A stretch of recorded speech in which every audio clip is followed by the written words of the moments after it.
Indonesia dikenal sebagai negara buah tropis, semuanya melimpah dan penuh cinta rasa. Dari kekayaan inilah lahir sebuah produk yang digemari banyak negara, yaitu sirup buah Indonesia. Dengan umur simpan yang panjang dan rasa yang stabil, sirup buah menjadi pilihan ideal untuk konsumen rumah tangga maupun pelaku usaha kuliner. Dalam pembahasan ini, sirup buah yang dimaksud mengacu pada kode HS 210690, yaitu produk berupa minuman pekat atau sirup buah yang siap dicampur dengan air sebelum dikonsumsi, menggunakan sari buah atau konsentrat buah sebagai bahan dasar utama, kemudian ditambahkan gula atau pemanis lainnya untuk menghasilkan rasa yang khas dan stabil. Kode ini yang nantinya akan menghubungkan kita pada produk yang ingin kita ekspor dengan pasar luar negeri. Nilai ekspor Indonesia ke negara Singapura dan Malaysia cenderung mengalami peningkatan ekspor dari tahun ke tahun. Saat ini, Indonesia menjadi urutan pertama pengekspor sirup ke Singapura dan Malaysia. Maka dari itu, banyak cara yang bisa kita optimalkan untuk ekspor, mulai dari kualitas, mutu, maupun nilai. Pada data pasar pemasok ekspor di Singapura dan Malaysia, Indonesia menjadi salah satu pengekspor sirup tertinggi di antara negara-negara lainnya. Oleh karena itu, Indonesia sangat memiliki potensi untuk mengembangkan usaha dan inovasi ini sampai ke pasar internasional. Sebelum dokumen-dokumen ini diurus, harus dipastikan bahwa produk sirup buah yang kita ekspor sudah sesuai dengan standar ekspor dan memenuhi aturan negara tujuan. Misal, kandungan buah harus premium, kemasan bagus inovatif, dengan proses yang terukur dan higienis, dan dipastikan setiap produk buah Indonesia tiba di pasar ekspor dalam kondisi yang terbaik. Jika sudah dipastikan produk sirup kita baik, yuk kita telusuri gimana proses ekspor dokumen dan perizinan mulai dari awal sampai akhir. Ekspor itu kan sederhananya jualan ke luar negeri. Jadi sebenarnya prosedurnya hampir sama dengan kamu kalau berjualan online dan harus kirim keluar kota. Tapi bedanya sama ekspor itu, total barang yang dikirim jauh lebih besar dibandingkan dikirim antar kota. Secara garis besar, kita sebagai eksportir, kita harus tawarkan produk ke luar negeri dulu dan harus ada kontrak jual beli antara eksportir dan buyer. Dan pastikan kontraknya harus ditandatangani kedua belah pihak. Nah, tanda tangan ini bisa dilakukan melalui online dengan memakai fitur DocuSign. Zaman sekarang, pemerintah sudah memudahkan kita kalau kita niat atau memiliki keinginan untuk ekspor. Nah, untuk awal atau fondasi kita sebagai eksportir, ada 3 hal yang wajib kita butuhkan. Yang pertama, punya badan usaha. Yang kedua, punya NPWP. Dan yang ketiga adalah punya NIB.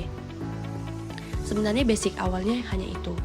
Untuk memudahkan kita mengerti dan memahami tentang proses perjalanan ekspor, kita akan menjelaskannya dengan menggunakan animasi. Langsung saja kita bahas satu persatu. Dari badan usaha. Jadi, secara hukum, kalau kita mau ekspor atau impor, kita harus memiliki badan usaha yang bisa dalam bentuk CV, PT, ataupun koperasi. Dan menurut kami, yang paling simpel dibuat adalah PT, karena bisa didirikan oleh perseorangan. Jadi ceritanya kalau kita bikin PT cuma butuh aset kurang dari 5 miliar saja dan untuk biaya pendaftarannya hanya 50.000. Dan tidak perlu campur tangan notaris, cukup mengisi pernyataan pendirian perseroan perorangan dan formulirnya juga sudah disediakan dan sudah resmi. Nah, kalau kalian mau daftar cukup mempunyai KTP pendiri, NPWP pendiri, dan alamat email yang valid. Setelah itu, isi pernyataan pendirian untuk perseroan perorangan dan bukti transfer dana pendiri ke perusahaan. Jumlah yang perlu ditransfer minimal 25% dari modal awal. Tapi, balik lagi, tidak ada ketentuan kalian memiliki modal berapa. Dan kalau persyaratan sudah disiapkan, kalian tinggal daftar online di web Direktorat Jenderal Administrasi Hukum Umum atau DJAHU. Selanjutnya, untuk mendapatkan surat atau dokumen NIB atau nomor induk berusaha, kalian tinggal daftar online lewat OSS secara gratis dan lengkapi persyaratan yang ada di dalam. Udah deh, untuk membuat NIB juga sangat mudah dan cepat.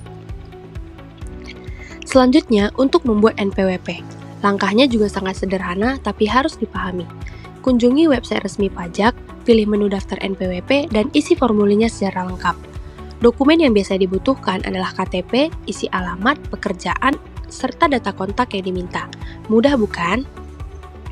Semua dokumen dasar harus lengkap. Selain ketiga dokumen di atas, ada juga negara yang mengharuskan BPOM dan sertifikat halal untuk memastikan aman dikonsumsi di negara mereka. Semua dokumen ini akan menjadi syarat awal sebelum barang diperiksa oleh Bea Cukai, pihak pelayaran, dan otoritas keamanan pangan negara tujuan. Setelah legalitas produk siap, proses masuk ke tahap transaksi internasional. Tapi bagi teman-teman kalau ada yang nanya, misal, kalau aku belum siap urus izin-izin ini, apakah aku bisa ekspor atau tidak? Tentu bisa. Kalian bisa pakai jasa undername namanya.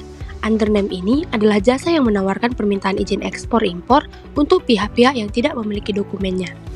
Nanti bedanya jika dibantu jasa ini, dokumen nama kamu hanya muncul sebagai pemilik barang, dan PT X misalnya tetap dicantumkan sebagai eksportir karena izinnya di atas mereka, dan jadinya kamu harus bayar biaya ke perusahaan mereka.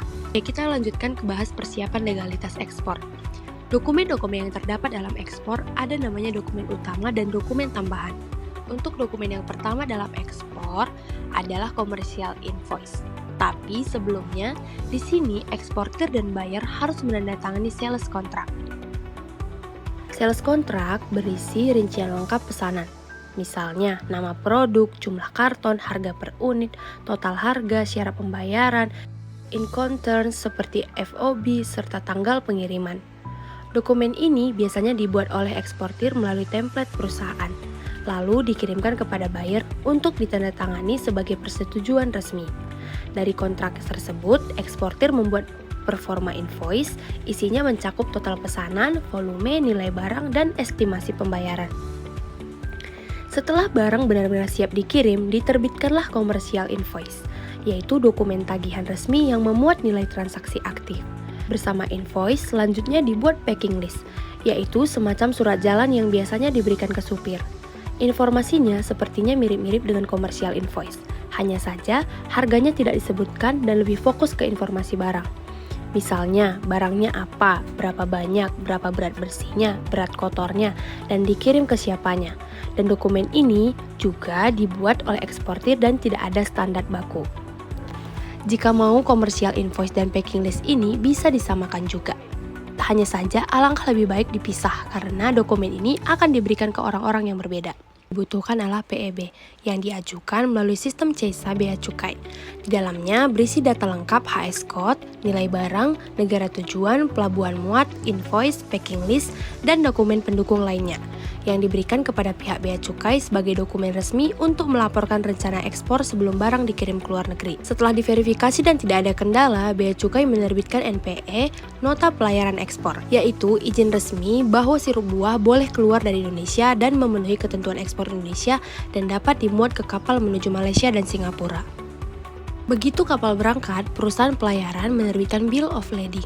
Bill of Lading ini adalah tanda kepemilikan barang dan siapa yang memegang dokumen ini, maka dialah pihak yang berhak mengambil barang tersebut di negara tujuan selanjutnya. Pembayarannya dapat dilakukan menggunakan letter of credit.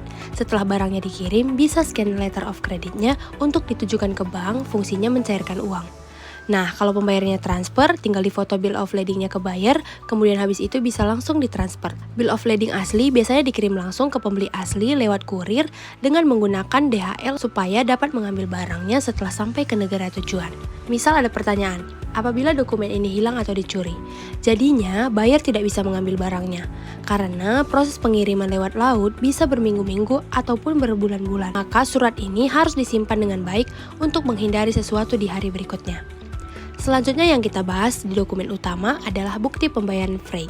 Bukti pembayaran freight ini adalah tanda terima resmi yang menunjukkan bahwa biaya pengiriman telah dibayarkan kepada shipping line ataupun maskapai. Lalu kita masuk ke dokumen tambahan. Di dokumen tambahan ini juga ada beberapa dokumen yang harus kita penuhi. Yang pertama adalah Certificate of Origin atau surat keterangan asal yang menunjukkan bahwa produk kamu benar-benar berasal dari Indonesia. Kapan sertifikat origin diberikan? Setelah proses ekspor disetujui dan sudah memiliki PEB, NPE keluar, invoice, packing list, dan bill of lading. Dan sertifikat ini diberikan kepada eksportir untuk diberikan kepada pihak importir atau buyer untuk bisa dapat bebas biaya masuk di negaranya.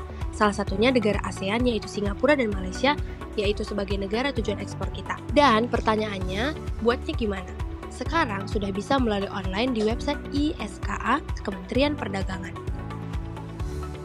Setelah barang tiba di negara tujuan, misalnya di Singapura, produk makanan dan minuman harus melalui aturan Singapore Food Agency atau SFA. Di tahap ini, dokumen seperti invoice, packing list, COA, dan label produk diperiksa. Kadang dilakukan pemeriksaan fisik atau uji lab untuk memastikan produk aman. Selanjutnya di negara Malaysia, biasanya juga dilakukan pemeriksaan untuk memastikan produk ini benar-benar sesuai dengan standar negara mereka. Misalnya standar halal, karena masyarakat di sana benar-benar dominan beragama muslim. Jika semua dokumen sudah lolos, barang dilepas dan boleh masuk ke pasar. Buyer kemudian melakukan pembayaran sesuai perjanjian awal, apakah melalui transfer bank, letter of credit, atau mekanisme lainnya. Eksportir menyiapkan bukti pembayaran freight, bukti asuransi jika menggunakan CEF, dan invoice final untuk menutup keseluruhan proses ekspor. Dengan seluruh rangkaian ini, mulai dari produksi, surat legalitas, perjanjian transaksi, dokumen pelabuhan, dokumen bea cukai, hingga proses persetujuan di negara tujuan, proses ekspor sirup buah ke Singapura dan Malaysia berlangsung tertib, lengkap, dan sesuai standar internasional. Nah, kita sebagai eksportir pemula harus banyak-banyak cari informasi karena beda negara beda peraturannya. Kalau kita sudah tahu dokumen dan peraturannya, ya tinggal diurus dan siap ekspor sirup buah ke seluruh dunia.